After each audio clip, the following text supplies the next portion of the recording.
Let's talk about some of the details on our roll cage tube bending cart build. So this originally started out as a JD2 Model 32 manual bender, which means it needs to be anchored to the concrete. You have like a 6-foot bar and you manually crank the bar over, which will bend the tubes for your roll cage.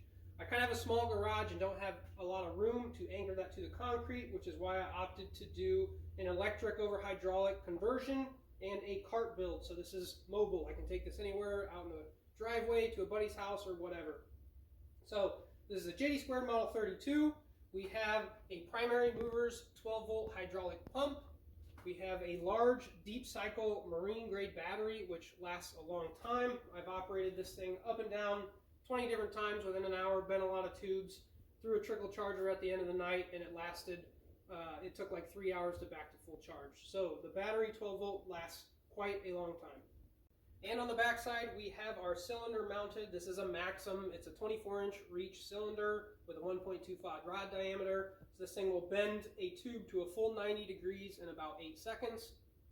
So how this setup works is we have our master on switch right here. Once we click that on, it will energize the pump and coil A, which will start pumping fluid up through the log splitter valve in and then back out, and that goes back to port B, which returns to the tank. So once it's kicked on, it's just continuously cycling fluid until you decide to divert the fluid with the log splitter valve going up or down, which will operate the cylinder. So you've seen in the first video how it works, but we'll do a little demonstration. We have our 1 5/8 die, our 1 5/8 follower. You would load a tube in, put your U-clamp on, and then put tension on it, and then turn the machine on, bump it a few times to take the slack out of the machine.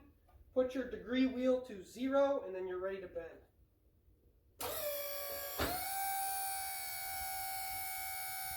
Goes up, goes down,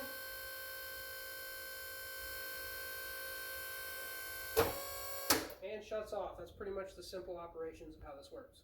And a couple other things to mention about this cart is, one, I put a lifting plate here on the back, so if I ever want to pick this up onto a trailer or a truck bed, I can just pick it up with my engine hoist, and I have multiple holes for weight distribution as I add dies.